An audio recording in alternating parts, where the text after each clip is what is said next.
வணக்கம். என்ன செய்தியை பார்க்க போகிறோன்னு கேட்டிங்கன்னா என்னத்தான் சொல்கிறது, சமூக வலைதளம் முழுவதுமே வீடியோக்கள் தான் இருக்குது. குறிப்பாக எக்ஸ் தளத்தில் இன்ஸ்டாகிராம் போனாலும் சரி எல்லாம் வீடியோக்களாக தான் இருக்குது.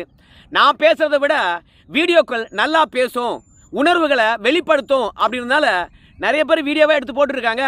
காரப்பாக்கத்தில் ஒரு மாமியாரை மருமக செம்மாட்டி அடிக்குது, காலை உடைக்குது. அந்த வீடியோ இணையதளத்தில் செம்ம வைரல். கேட்டால் பக்கத்து வீட்டில் போய் விஷயத்தெல்லாம் சொல்லிடுறாங்க, பிள்ளையே அடித்து காலை உடைக்க சொன்னான் அப்படின்னு. பார்க்கவே பரிதாபமாக இருக்குது. அதை விட பரிதாபம் என்னன்னு கேட்டால் விஜயபாஸ்கருக்கு நேர்ந்த கொடூரம் தான். ஏன்னா பர்வேஸ் உங்கள் எல்லாருக்கும் தெரியும், நம்முடைய தொழில்துறை அமைச்சர்.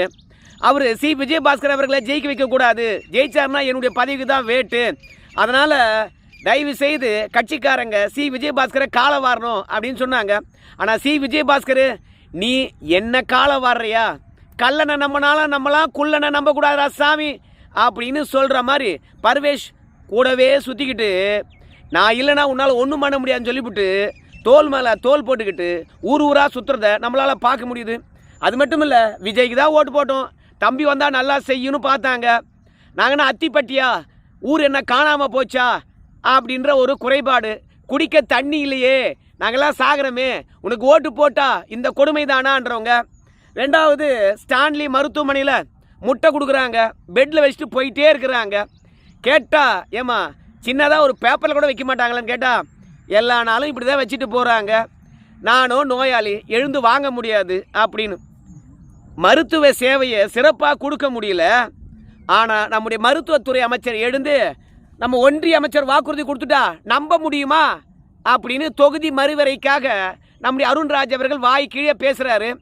ஆனால் அவருடைய மருத்துவமனையில் முட்டை கூட ஒரு பேப்பரில் வச்சு கூட கொடுக்க மாட்டாங்க, பெட்டில் தூக்கி போட்டு போயிட்டே இருக்கிறாங்க அந்த உணவை பரிமாறக்கூடிய ஊழியர்கள். அந்த வீடியோ செம வைரல் ஆகுது. இப்படி ஏகப்பட்ட வீடியோக்கள் நம்ம இணையதளத்தில் வைரல் ஆனாலும் நமக்கு முக்கியமான வீடியோ ஒரு 3 வீடியோ ஒரு ஃபோட்டோ, அதை நான் உங்களுக்கு கொடுக்க போகிறேன். ஆனால் அவற்றையெல்லாம் நீங்கள் முழுசாக பார்க்கணும். அப்போ தான் தமிழ்நாட்டில் என்ன நிலைமை இருக்குதுன்னு தெரியும்.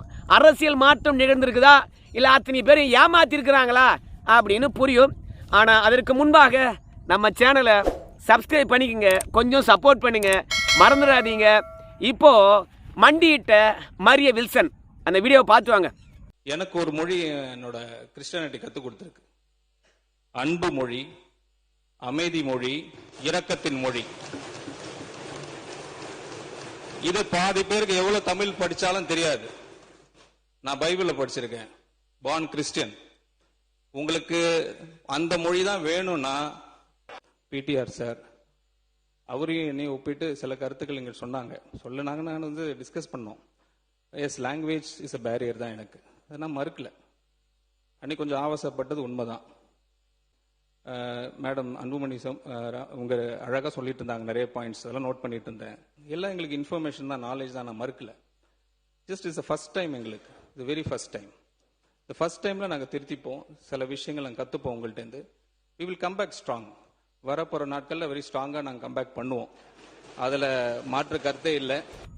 இவர் ஒரு காலத்தில் என்ன பண்ணிட்டு இருந்தாருன்றது சமூக வலைத்தளத்தில் வீடியோவாக போகுது. தம்பி அடிச்சது, தம்பி பொண்டாட்டி அடிச்சது, இதுதானா அன்பு அப்படின்னு கேள்வி கேட்டாங்க.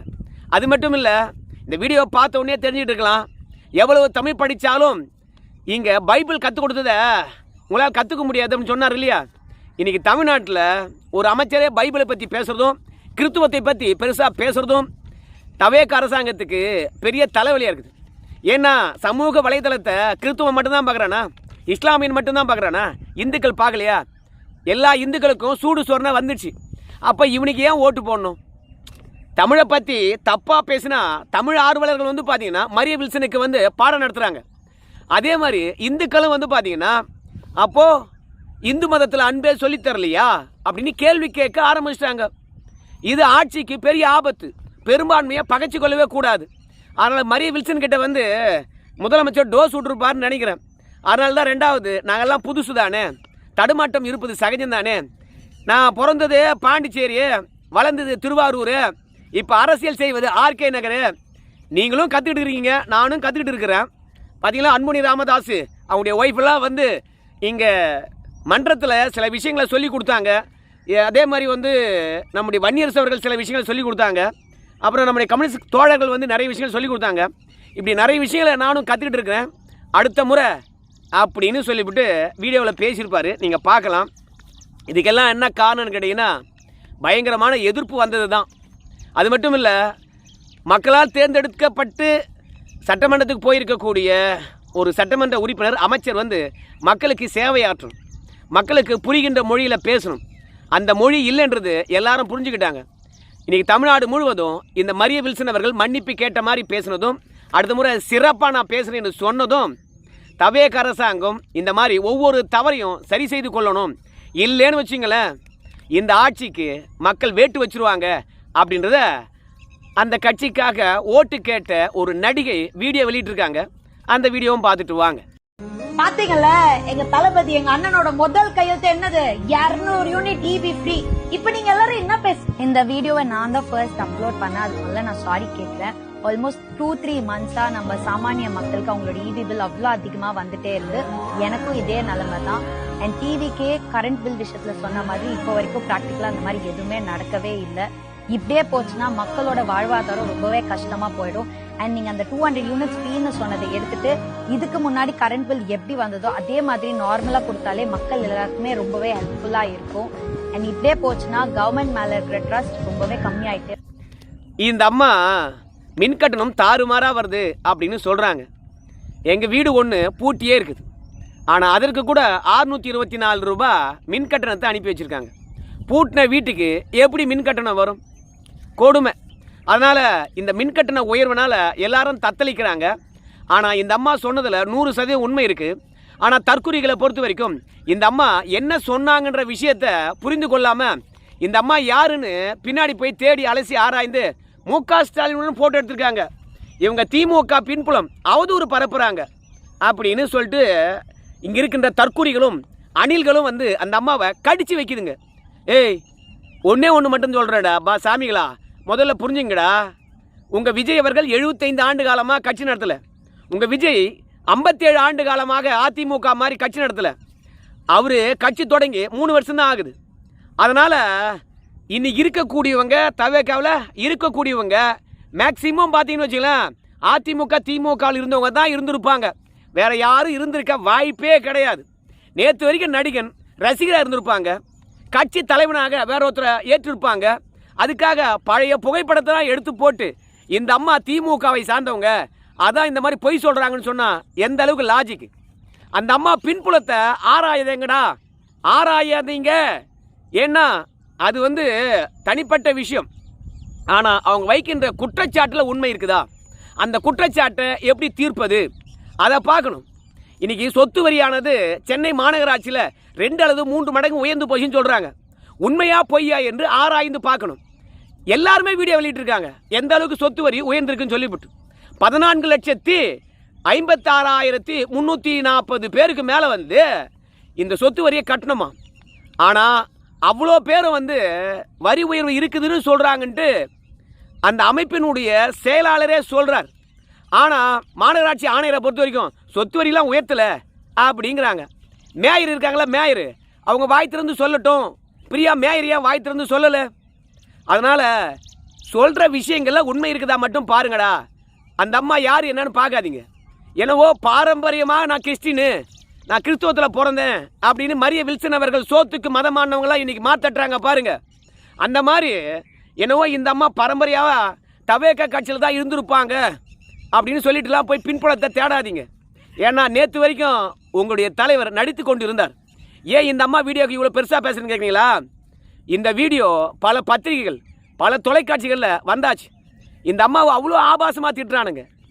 இந்த அம்மா வந்து பார்த்தீங்கன்னா தற்குறியே கிடையாது, இந்த அம்மா அணிலே கிடையாது, இந்த அம்மா பொய்க்கால் அரசே கிடையாது, இந்த அம்மா சோபா மாடலே கிடையாது அப்படின்னு சொல்லிவிட்டு இந்த அம்மாவை கடிச்சு வைக்கிறானுங்க.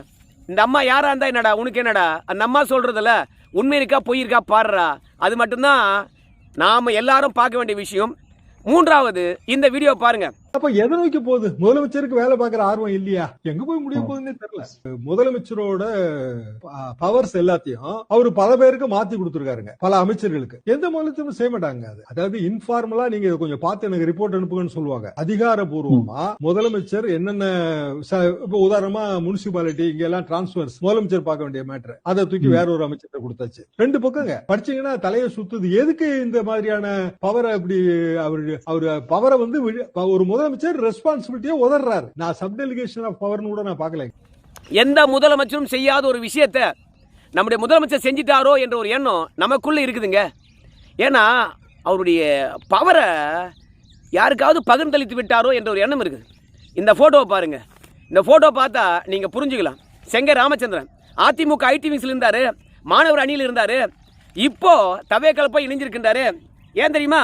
தமிழ்நாடு ஸ்டார்ட் அப் நிறுவனம் இருக்குல்ல, அதனுடைய தலைவராக இவரை போட்டிருக்காங்க. அதனால்தான் அதிமுகவில் என்னை பயன்படுத்தி கொள்ளலை, நான் வந்து எந்த கட்சிக்கும் போக போகிறதில்ல அப்படின்னு சொன்னவர் ஒரு 10 நாளைக்கு முன்பாக போய் தவேக்கல் இணைஞ்சிட்டார். திடீர்னு ஒரு அறிவிப்பு வருது. இவர் தான் எம்எஸ்எம்இன்னு சொல்லுவாங்க இல்லையா, சிறு குறு தொழில் நிறுவனத்தினுடைய தலைமையகம், அதனுடைய தலைவராக போட்டிருக்காங்க. தவேக்காவில் எவ்வளோ பேர் இருக்கிறாங்க, இல்லை பாரம்பரியமாக தொண்டர்களாக ரசிகர்களாக வழி வழியாக வந்தவங்கிறாங்க, அவங்களுக்குலாம் இந்த பதவியை கொடுக்கல. ஆனால் நேற்று வரைக்கும் அதிமுகவில் இருந்துக்கிட்டு தவேக்காவை திட்டினவங்க, விஜயை திட்டினவங்க, இன்னைக்கு விஜயோட நின்றுக்கிட்டு ஃபோட்டோ எடுத்துகிட்டு எம்எஸ்எம்இனுடைய தலைவராக போய் உட்காந்துருக்காங்க. அப்புறம் என்னத்துக்கு பாரம்பரியமாக நான் வந்து விஜய் ரசிகர், அங்கேருந்து நான் கட்சிக்குள்ளே செயலாட்டுக்கிறேன், அண்ணன் ஜெயிக்கிறதுக்காக மண் சோறு துண்ணேன், அண்ணன் ஜெயிக்கிறதுக்காக வேல் குத்திக்கிட்டேன், அண்ணன் ஜெயிக்கிறதுக்காக தீ மிதித்தேன், அண்ணன் ஜெயிக்கிறதுக்காக பைபிள் படித்தேன், அண்ணன் ஜெயிக்கிறதுக்காக நான் வந்து மெக்கா வரைக்கும் போயிட்டு வந்தேன். எதுக்கிட்ட அதெல்லாம்? அப்போது அதிமுகலேருந்து வந்தால் எல்லாருக்கும் பதவி உயர்வு தானே. ஏன்னா இந்த செங்கை ராமச்சந்திரனை பொறுத்த வரைக்கும் ஜெகதீஷ் பழனிசாமியை பிடிச்சி, ஜெகதீஷ் பழனிசாமி வந்து ஆதுவஜனா கிட்ட சொல்ல, ஆதுவஜனா வந்து ஜான் ஆரோக்கியசாமி கிட்ட சொல்ல, ஜான் ஆரோக்கியசாமி அவர்கள் போயிட்டு நேராக சோபா சந்திரசேகர் கிட்ட சொல்ல. யார் இது சோபா சந்திரசேகர் அப்படின்னு கேட்குறீங்களா? நம்முடைய முதலமைச்சருடைய அம்மா. இந்த செங்கை ராமச்சந்திரன் வந்து பார்த்தீங்கன்னா இவ்வளோ பெரிய பொறுப்பில் நியமிச்சிருக்கின்றார்கள். இதில் இன்னொரு விஷயத்தை பார்த்தீங்களா, கட்சிக்குள்ளே நிறைய பேர் சேர்ந்தாங்க. எம்சி சம்பத்து, கடம்பூர் ராஜு, அப்புறம் உடுமலை ராதாகிருஷ்ணன், நிறைய பேர் சேர்ந்தாங்க. அவங்களாம் விஜயை பார்க்கவே முடியல. ஆனால் தலைவர் பற்றியா விஜயா கூடயே போயிட்டு அழகாக 2 ஃபோட்டோ எடுத்துருக்காரு பாருங்க. ஆனால் ஏன் இவருக்கு மட்டும் இவ்வளோ மரியாதை? ஏன்னா பிடிக்க வேண்டிய இடத்துல பிடிச்சோம்னா யாரை வேண்டுமானாலும் அணுகலாம். அதுதான் தவேக்காவில். ஏன்னா விஜய் முடிவெடுப்பது கிடையாது. நம்ம தராசு சியாம் சொன்னார்களே, பதவியை சரியாக பயன்படுத்தணும், அதிகாரத்தை பகிர்ந்து கொடுத்து விட்டால் எங்கிருந்தோ விஜயை யார் சந்திக்கணும், எதுக்காக சந்திக்கணும், யார் போஸ்டிங்கில் உட்காரணும் அப்படின்லாம் எங்கிருந்தோ ஒருத்த முடிவு பண்ணுறான். அதனால்தான் அதிமுகவுடைய முன்னாள் அமைச்சர்கள்லாம் போய் சந்திக்க முடியாதது செங்கை ராமச்சந்திரன் விஜய் அவர்கள் சந்தித்து பூங்கொத்து கொடுக்குறது, ஃபோட்டோவுக்கு போஸ்ட் கொடுக்குறதுலாம் அரங்கேறிக்கு. அதனால தான் நம்ம சொல்கிறோம், தமிழ்நாட்டில் நம்ம முதலமைச்சர் பொம்மை. நான் கூட பார்ப்பேன் சட்டமன்றத்தில், எப்போதும் சரி நம்ம முதலமைச்சர் இப்படியே உட்காந்துருப்பார். தமிழ்த்தாய் வாழ்த்த முதல்ல பாடணும்னு சொல்லிட்டு ஒரு தீர்மானத்தை கொண்டு வரார். அந்த தீர்மானத்தை படிக்கின்ற பொழுது கொஞ்சம் கூட ஆர்வமே இல்லாமல் படிக்கிறார். அப்படியே சோர்ந்து போய் வார்த்தையே வெளியே வரவே இல்லை. மாடு மேய்க்கிற நானே வந்து பார்த்தீங்கன்னா அப்படி சத்தமாக பேசுகிறேன். ஆனால் அத்தனை அதிகாரத்தை வைத்திருக்கக்கூடிய முதலமைச்சருக்கு என்ன பயம்? ஆனால் தமிழ்த்தாய் வாழ்த்த முதலாவதாக பாடணும் அப்படின்னு சொல்லும் போது நமக்குள்ள ஒரு பெருமை வரணும், ஒரு உணர்வு வரணும், ஒரு உணர்ச்சி வரணும். அந்த அளவுக்கு யாருமே வந்து ஒரு சட்ட முன்வடிவையோ இல்லை ஒரு தீர்மானத்தையோ தமிழ்த்தாய் வாழ்த்துக்காக கொண்டாடாத போது நம்ம தான் நம்ம ஆட்சியில் முதல்ல கொண்டு வரோம்னா எவ்வளோ உணர்ச்சி பெருக்காக இருக்கணும். ஆனால் முதலமைச்சர்கிட்ட அது இல்லவே இல்லை. அப்படியே தூங்கி வழிகிற மாதிரி, அழுது வழிகிற மாதிரி இருக்கிறது.